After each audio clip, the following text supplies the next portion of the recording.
मैं अपनी जन्म से अपने परवरिश की थोड़ी-सी बात मैं आपके बीच में रख रहा हूँ क्योंकि सोशल मीडिया एक ऐसी मीडिया अभी बन चुकी है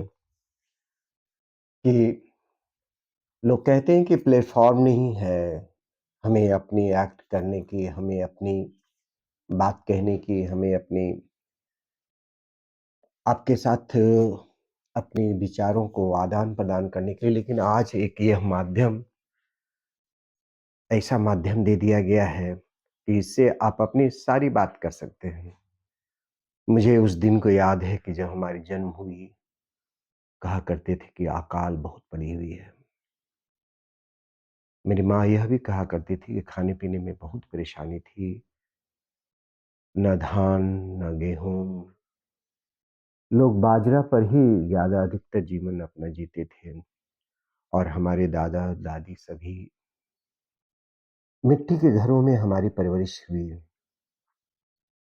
और हम सभी प्राकृतिक से इतनी जुड़े हुए थे, इतनी हमारी जुड़ाव थी, यकीन न करेंगे, हमारी माँ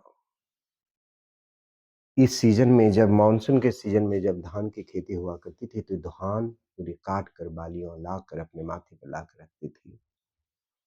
और हमारे जो दादाजी थे, वो एक पंडित थे, एक और पंडित जी होने के नाते घरों-घरों से लाकर गेहूँ, आलू, अन्य अनाज भी आया करता था। वो दिन मुझे बहुत याद है। इस बात को भी आप जानिए कि लोग लगातार यह भी कहते चले आ रहे हैं कि पढ़ाई करो, पढ़ाई करो, पढ़ाई करो, पढ़ाई करो। मैं वह दिन से याद करता हूँ कि हम लोगों की जो जुड़ाव प्रकृति के साथ कितनी थी। हमें याद है कि हमारे घरों में एक कोने में गैया, बछड़े, एक कोने में सारे कुछ गोबर से पूरे घरों पर लिपा-पोती होता था। मिट्टी के चूल्हों में उसमें लकड़ी क से खाना बनते थे। मुझे यह भी याद है कि वह बर्तन जो जिन्हें वो खाने से पहले उसके मिट्टी के लेप लगाए जाते थे उन बर्तनों में और उस लेप पे बर्तन चढ़ती थी चूँकि लकड़ी के चूल्हे हुआ करते थे जिससे जो तसला था, जो भी बर्तन थे पूरे काले पड़ जाते थे, उन्हें सफाई अच्छी तरीके से लेप लगाकर साफ करने में महिलाओं और औरतों को उनमें बहुत सहूलियत होती थी, तो इस प्रकार से जीवन था। लोगों का जीवन आप यह समझ सकते हैं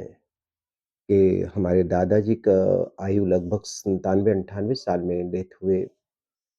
हमारी दादी माँ 80-85 साल में उनकी मृत्यु हुई और सभी ने प्राकृतिक जीवन बहुत जिया। मैं फ़क्र करता हूँ, मैं ऐसे दादाजी हमारे थे, हमारे पिता ऐसे थे जिनकी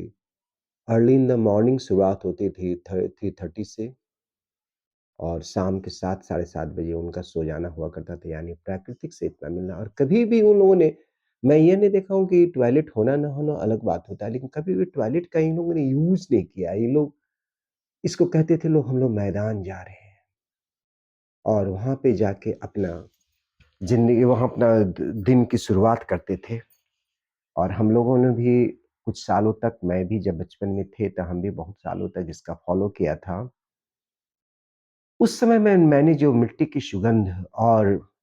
उस समय मैं जो खाता था, मुझे याद है कि जितने भी बायोलॉजिकल जितने वेजिटेबल्स थे, बिना किसी खाद, बिना किसी केमिकल्स के, सारे खाने में इतनी स्वाद, इतनी हुआ करती थी कि मुझे याद है कि कभी-कभी चुरा कर मैं लहसुन का एक कली भी खाता था, तो पूरे घरों में पूरी उसकी सुगंध आ जाती थी। मुझे याद है कि मैं वो हल्दी खाता था, जिससे हल्दी खाने में जो उसकी एक फ्लेवर थी, वो हल्दी पूरा क्या मज़ा आता था खाने में, जिससे मुझे यह भी याद है कि जब मैं चावल बनती थी तो मुझे वो चावल की माड़-भात जिसको कहते हैं उसे मिलता था, उसको भी खाते थे, कितना मज़ा आता था। लोग ज़िंदगी जीते थे बहुत हँसी-खुशी मुझे याद है कि होली हो, दशहरा हो, दीपावली हो, जो भी मौसम में कितने लोगों की गैदरिंग हुआ करती थी, पूरे गाँव के लोग बैठते थे। गाँव में गज़ब के लोगों की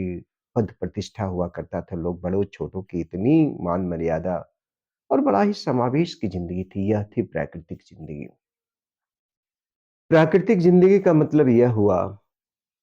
हमारे आवास पे बहुत सारे कुत्ते भी रहा करते थे, हमारे यहाँ आवास में बहुत सारे चिड़िया रहा करते थे, हमारे आवास पे, हमारे गाँव पे बहुत सारे अन्य-अन्य ट्रीज़ का अन्य-अन्य तरह का जैसे कि नीम का हो, पीपल का हो, बरगद का हो और भी ना जाने कितना किसी की कटाव करने की किसी को या इजाज़त नहीं थी कि वहाँ वन कटाव हो। लोग अपने तरीके से ज़िंदगी को एक बहुत ही प्राकृतिक ज़िंदगी जीते थे और मैं वह भी दिन मुझे याद है कि उस वक़्त में लोग जो भी अनाज जिसके यहाँ